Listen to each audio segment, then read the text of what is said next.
The purpose for this meeting is to learn, it's to grow together, to develop yourselves and your organization. It's to develop your networks with the industry affiliates. One of the things that we started doing in recent years is we have a sponsor come up right before a session begins, and they talk through 4 or 5 minutes as an introduction to their product or service. And the reason we like to do it, this is the reason I like to do it, is because it gives them an opportunity to give a real concise message to each and every one of you without tackling you individually in the hallway. And then it gives you the opportunity to hear what they have to say without being tackled in the hallway. Last year, I started out this meeting by talking about How the Economic Machine Works by Ray Dalio. How the economy is built up off of trillions of individual transactions between a buyer and a seller. A buyer is purchasing with cash or credit, and the seller is selling goods, services, or financial products. How one person's income, one person's spending, is another person's income. And if one person's income is $100,000, let's say, then that makes them probably creditworthy. If they're creditworthy, they might be able to borrow another $10,000, and then in that given year, they can spend $110,000 into the market. And because one person's spending is another person's income, then that means that that $110,000 is now somebody else's income. And that helps them to become creditworthy, and so then they can borrow maybe an additional $10,000, and now they're able to spend $120,000 into the market. And because of the way that this cycle goes, then the next person, that is their income, and that's how we start to experience this expansion in the economic market. The way that credit cycles work and debt cycles work is that at some point that credit needs to be paid back. And so for the person who is earning $100,000 and that was their spending ability, they have to pay back their debt obligations. And so then for that $100,000, they now only have the ability to spend $90,000 in the market because they're paying back their debt obligation. And because one person's spending is another person's income, then the next person, they're receiving less income. And so while they're paying back their debt, their ability to spend has become less by, let's say, $10,000. And so these individual trillions of transactions then add up, and so you have this contraction in the market. During COVID, we experienced this massive amount of cash into the market. And because there was so much cash in the market and so much spending, many of us, we had these widening margins, both individually and with our businesses, because our income was increasing. And then as inflation increased and the Fed increased rates, we started to feel the opposite of that. We had to pay back the debts because we were using credit and cash to make our purchases. And so we had this widening margins, and then we had this shrinking of our margins, both individually and as our business. And today, we now are experiencing some of the smallest margins that we've experienced in this business. I also talked about heroes last year, and I used this unconventional hero story, the Good Samaritan. And the reason why I really like this story is because the reason the Good Samaritan became a hero, it happened before the story began. He positioned himself to be a hero because before he had financial stability. He was in good physical health. He had resources, purpose. He had healthy boundaries on his spending and on his charity. And for some of you at that time, and maybe even today, you might have thought, well, Tim, that little pep talk was pretty good, except it was a little late in the game. The margins had already contracted too much for me to position myself as the hero.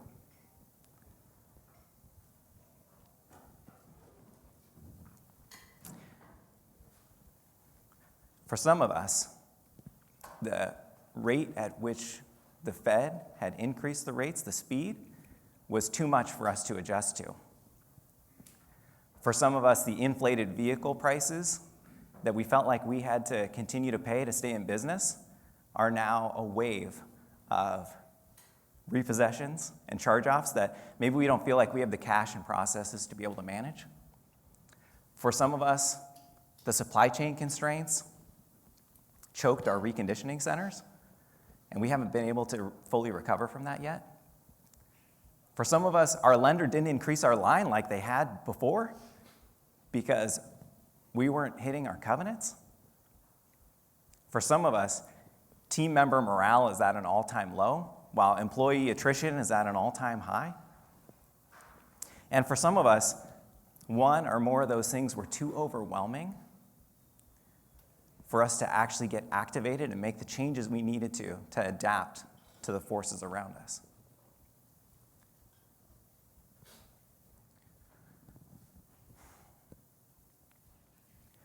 Jim Collins writes in his book, Good to Great, that in order for a business to really be successful, they have to have this unwavering faith, this belief in their business that it will succeed.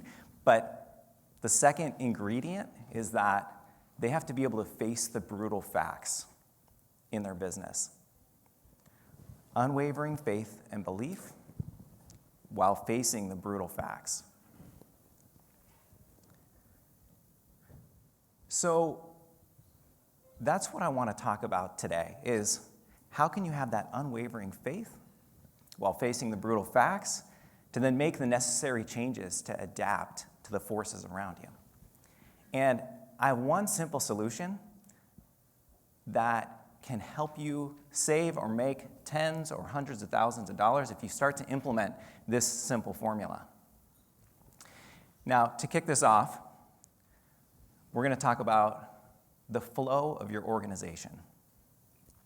This is not the formula yet. This is the educational foundation. So every organization has a flow from beginning to the end. And for the purposes of who we are in this room, we're just going to use these 5 simple departments.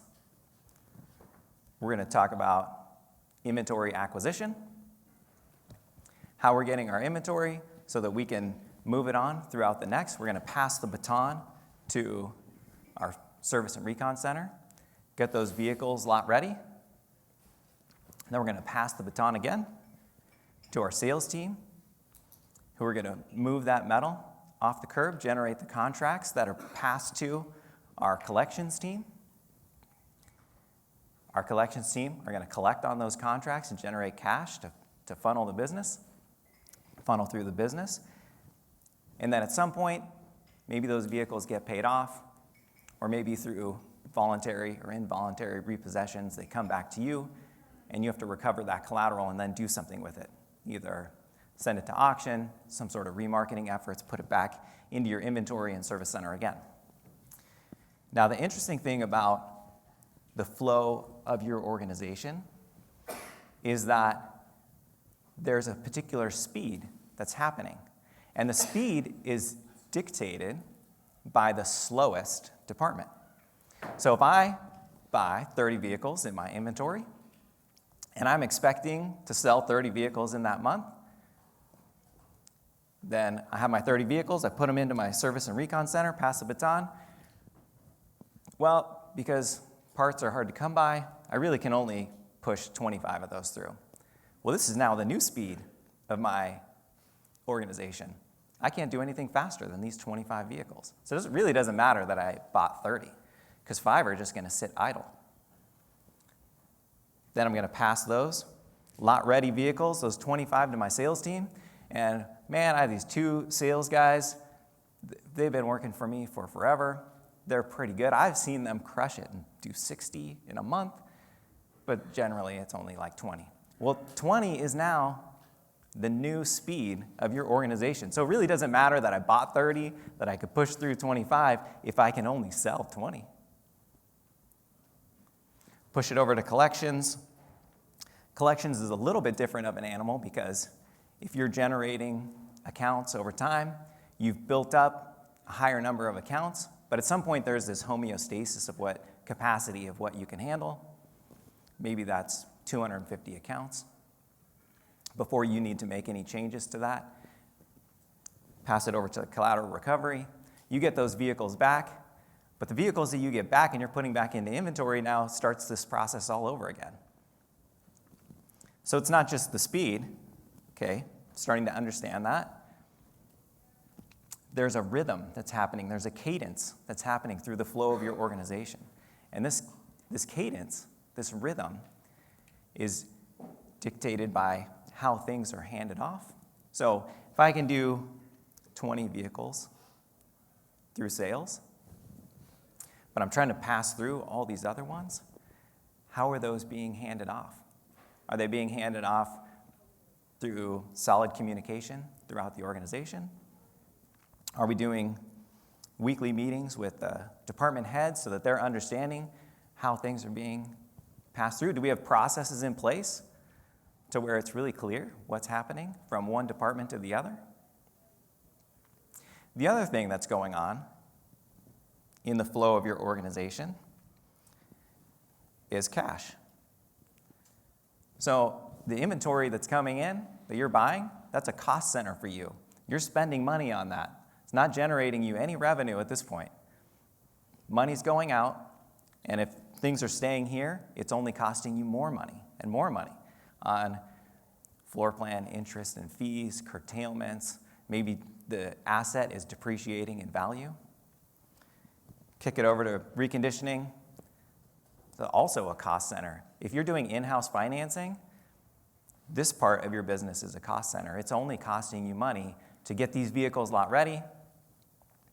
Kick it over to sales. Maybe this is the first time that this is turning into a profit center. But because you're doing in-house financing, this probably isn't really even your real profit center. This is like, I'm just trying to break even and get a little extra cash flow to keep the doors open.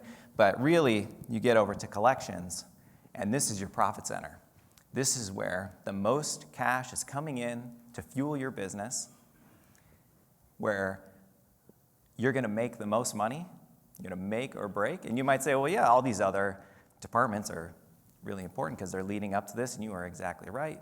But if things aren't going right in your collections because that is your profit center, you might as well not be doing in-house financing. And then over to collateral recovery, this is likely not a profit center. Sometimes the ebb and flow of business means you might make some money on wholesale. Sometimes it means you might be losing money. It's likely not a profit center. Okay, so here's the simple formula. Many of you probably got off the plane and you're like, yes, I'm going to sunny San Diego. Okay, 0 for 1 so far. And then you're like, well, I'm going to be around some really good people, so I'm really excited about that. Okay, now we're 1 for 2. But then there's kind of this one part that you don't want to say out loud, and you're like, man, I got to go to these radical, liberal Californians. Well, I have, with my formula, I have something that's just going to make you feel right at home. These are my colors, my acronym. I designed this. You've never heard of this before. But this is how you're going to remember my 5-step formula. So let's talk through the first M. Map out where the issue is. We just talked about the flow of your organization. Well, where's the issue at? Which department is slowing this down? Where is the constraint in this? The next thing we're going to do, now that we've figured out where it is we're going to maximize the dysfunctioning department. Okay? We're going to take the resources that we already have in our business, and we're going to funnel those right at that department. Because we already said the speed of the slowest department dictates the speed of the entire organization. So what resources do I have in my business already? I'm going to put them right here, do what I can to elevate that department. Well, if that doesn't work, what am I going to do next? MMA. I'm going to align the other departments to the speed of whatever's slowest at that time. So if I've been buying extra inventory, I'm going to slow that down. If I have extra salespeople who I really feel like we're not going to be able to give them enough cars for the next year, maybe I'm going to have to let somebody go. MMAG, I'm going to grow. What that means is I'm going to take external resources and funnel those to the department that still needs to be elevated. And then last, MMAGA, I'm going to assess again, because this is continual improvement. I'm improving my operation. Let's say I solved the problem of the department, got it back up, things are looking good. Well, now I need to go back again and see where the next issue is, because we always are having issues or opportunities to improve our business. Okay, so of those 5 departments, I wish that I had set aside time to talk through all 5 of them, but I'm going to focus on 2. Well, thank you to my pal ChatGPT for rendering this image to me. In my mind, I had pictured 2021 Hyundai Elantras that were backed up, but I didn't specify that, so I got a mixture of the 80s and 50s models that I know we all appreciate we don't have to service anymore. So what is the issue here? I think inventory stacked up, queued up to get through service center, maybe not enough going on in the service center to be able to support it. What does that look like for this flow? If higher is faster and lower is slower, I think we probably have excess inventory. Service center is down here.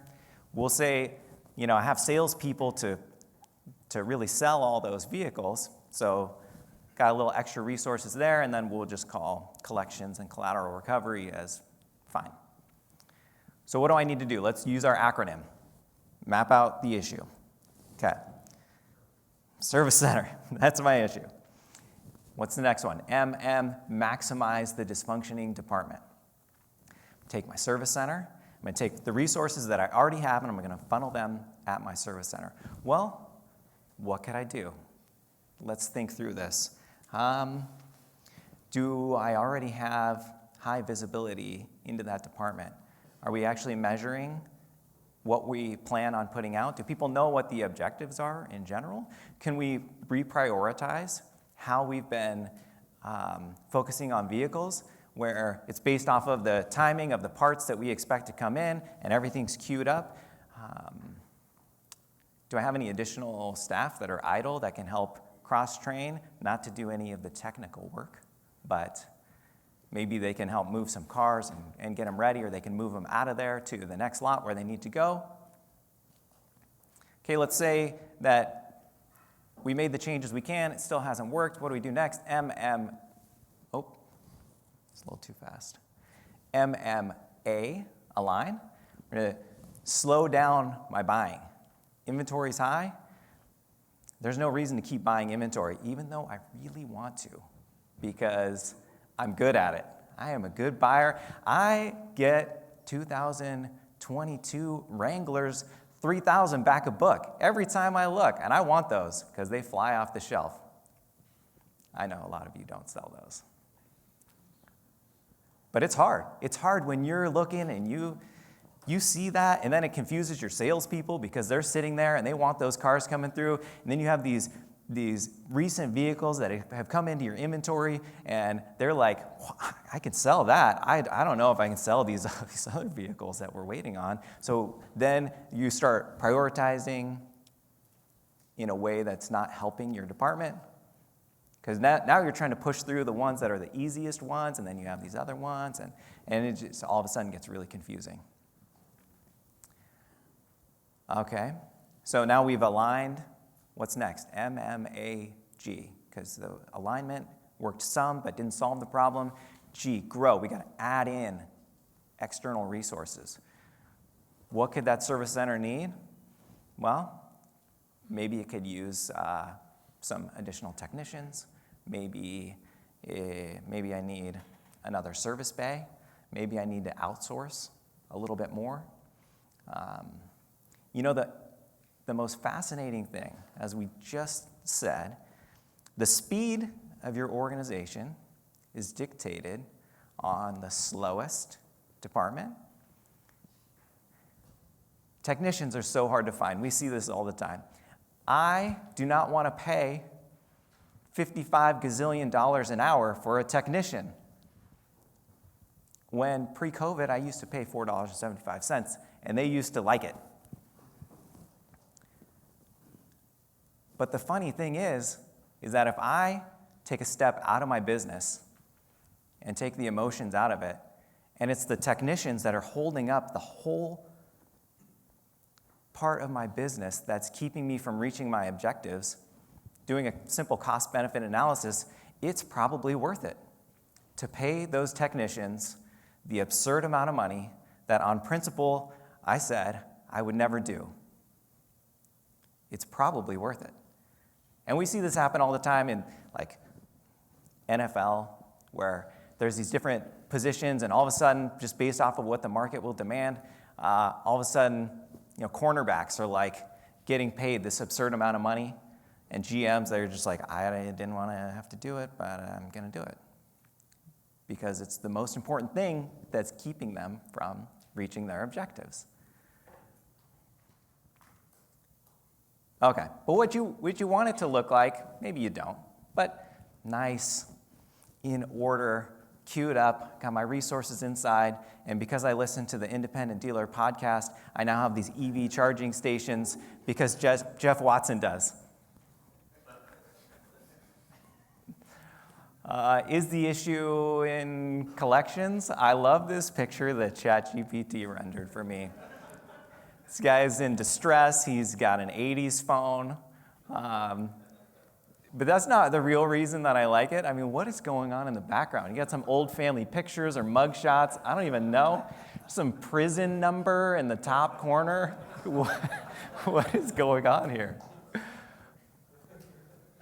We're not going to spend much time on collections, but maybe it's an outsource is what's the easiest. I want some young, peppy people who are energized on the phone. Okay, but what I really want to talk about is collateral recovery, because where I see a lot of issues is what I just talked about on the service center recon side, and then on the collateral recovery. And if you were one of those who did a lot of underwriting in 2022 and everybody looked really good until today, when all of a sudden delinquencies are up and repossessions are up, and you have this wave of vehicles that you don't know what to do with. Why at least still at least with a double A back to back? Probably because they're from Wisconsin. The other thing that stands out to me is that apparently ChatGPT thinks if you leave your cars long enough that they're just going to start growing cables out of the engine. Let that be a lesson to you. Okay, so let's map out where the issue is. I got what looks like a salvage yard of repossessed vehicles that I don't know what to do with. So maybe even if I'm trying to map out the issue, this is what's left over that I don't know what to do with. And I already kicked a bunch of vehicles over to my service center. And who knows what that looks like, because everybody's so confused. I got new inventory coming in. I got the old stuff. Okay, so where's the issue at? Kind of looks similar to the other one. It's different, I promise. This is different. Root cause is different. Okay? Collateral recovery, collections are down. What's the real issue? Well, I'm not sure yet. We'll get to that because we're trying to sort through this. I got a lot of excess inventory over on one side. My service and reconditioning is definitely bogged down. I mean, when you have a 4-story building and they're on top of each other, things are bogged down. Sales are fine. Sales are always fine. I can sell anything. Is it collections or is it collateral recovery? Well, maybe collections is kind of collections and underwriting is kind of like the root cause. But I have an urgent issue right now with collateral recovery because I owe money on all of those vehicles and I need to do something with it. So let's start with that. Map out the issue, collateral recovery. Next M, maximize the dysfunctioning department. What can I do on the collateral recovery side to then attack this problem? Well, I take the resources that I already have internally, and I'm going to focus them. Because this is an urgent issue, it really doesn't matter how fast I can push anything through because it's just continuing to increase on my collateral recovery.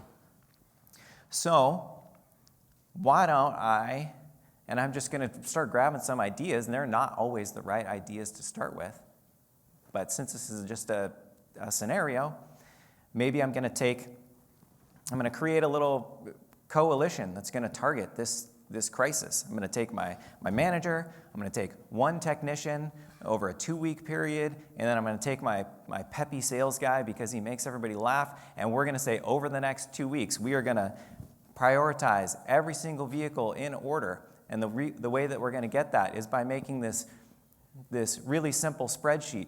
And we're going to go and we're going to touch every vehicle, and we're going to do a real quick diagnostic on the estimate of what it's going to cost. And then I'm going to add criteria of, okay, if this is going to cost more than $2,000, I'm going to send it to auction and deal with those consequences in the future. But then I'm going to send this over to my service center, and we're going to start prioritizing over there so that I can put a plan in place, and then I'm going to communicate with my lender what I'm doing so that they understand what's going on, so that they're not just sitting there and continuing to increase. Okay, maybe that's one option. I'm just trying to take resources that I have currently. So maybe that worked a little bit, but it didn't quite solve the problem. What do I do next? Align. MMA, align. I need to slow down.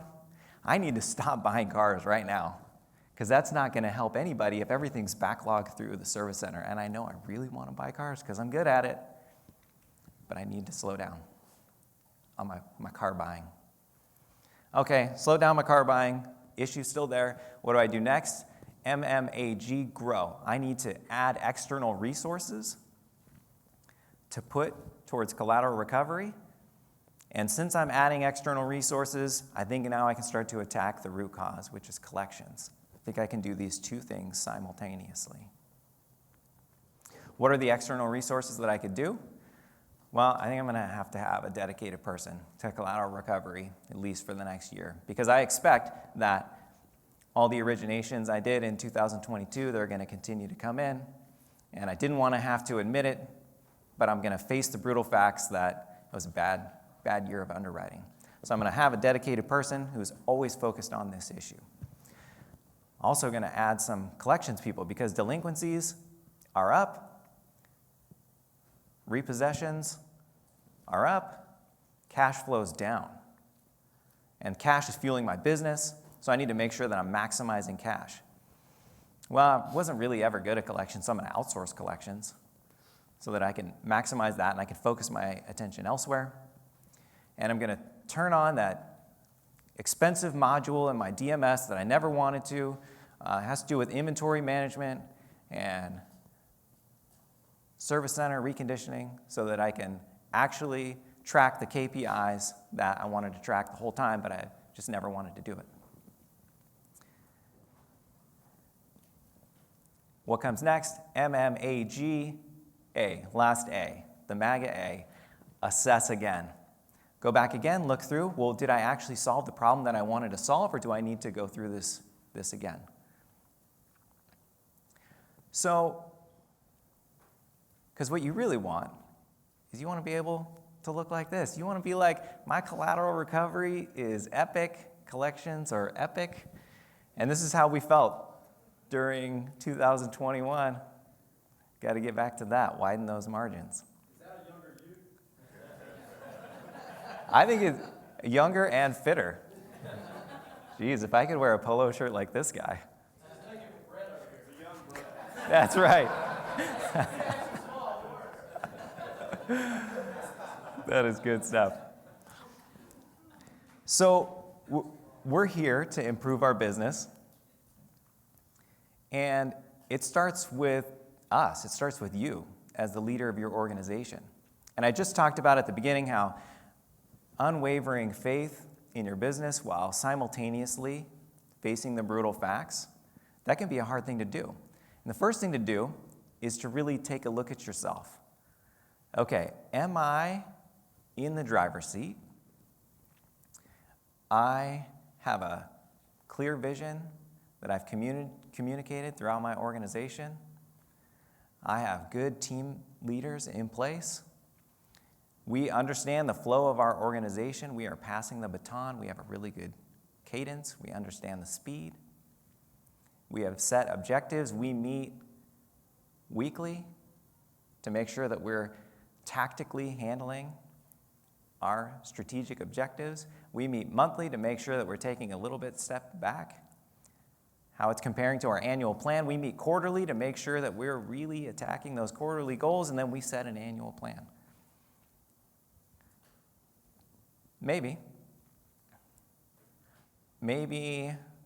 you're over here in the passenger seat, and what's in the driver's seat is your current organizational culture that really is averse to change. You're like, it's a little scary. I already lost some of my favorite people. I don't want to lose anybody else. I mean, Marge is like the best, and she hates change, so I don't want to do anything that's going to rock the boat. But if your old culture that doesn't want to change or improve is in the driver's seat, then you're not going to be able to improve your business and adapt to the forces around you. Maybe if you're really honest with yourself, and there's no shame in any of this, you've actually locked yourself in the trunk and you have the keys. You were like, this is going to be fine. Everything's going to be fine. Just keep doing what we're doing.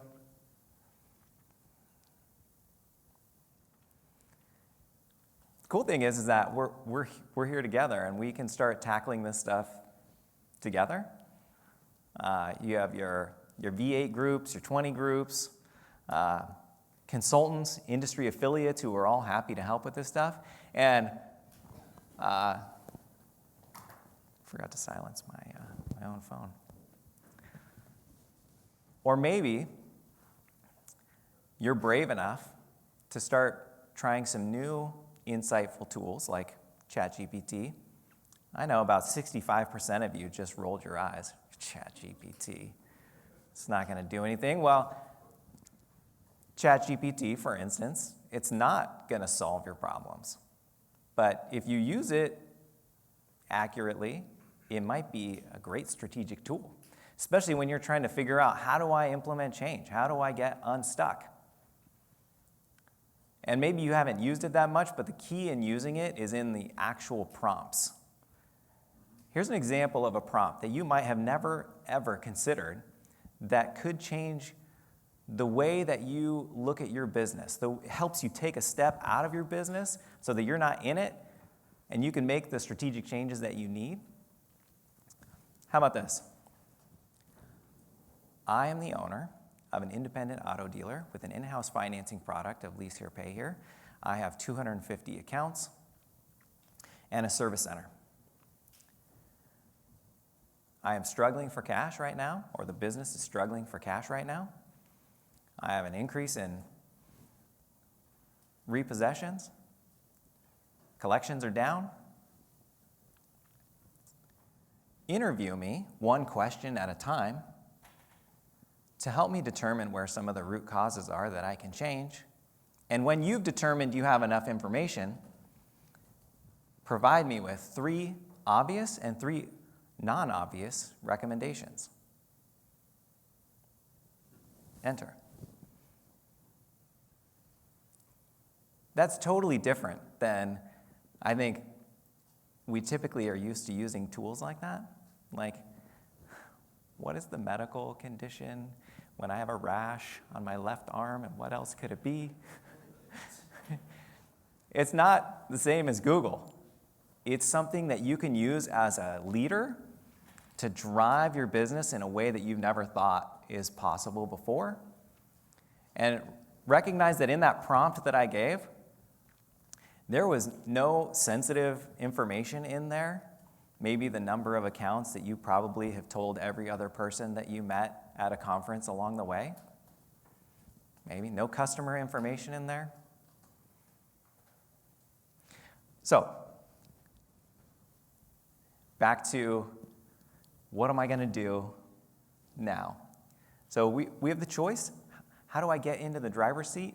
That is the scariest part, and it's also the simplest. Takes some courage to do, and it could be as simple as just communicating to your team, hey, I really care about this organization, and I care about you, and I think in order for us to really succeed, we have to make some changes. And I'm really curious of what you think those changes should be in order for us to be successful. Maybe that's the first step. Okay, so real quick before I hand this over to my friend and colleague who's going to talk about why talent matters, let's kick off through just a few benchmarks because it's on the agenda and I really just need to say it or else I'm going to get in trouble. Benchmarks. Averages, really, of our portfolio. This is what we're seeing. So over the last 6 years, we're funding slightly less on average per vehicle to our dealers than we were previously. Relative to the slight changes in the cost of vehicles, we've seen them adjust just a little bit. I'm happy with this. I'm okay with this. It's nice that the car model year actually went up one because we have changed in the year. I'm also happy with this. Term at origination, this makes a lot of sense to me. Pre-COVID, we were at the 35-month range, but because the cost of vehicles was higher and we needed to tackle the customer affordability crisis, we've increased term slightly. So we're just hovering beneath 42 months, 41 and some change. Weekly payment only increased a little bit on average. And that's a scary thing to increase your customer payment. Maybe there's room for that in the market, maybe there's not. This is what we're seeing. Customer down payment, cap cost reduction increased just slightly by $22. Really not material, basically flat. And then the agreed upon values. So the agreed upon selling price, the gross cap cost down slightly, residual down slightly. That makes sense if you're using a formula based off of the cost of the vehicle. The cost of the vehicle is a little bit less, gets you to your agreed upon value. Residual is down a little bit because you're trying to increase the payment. So that all makes sense.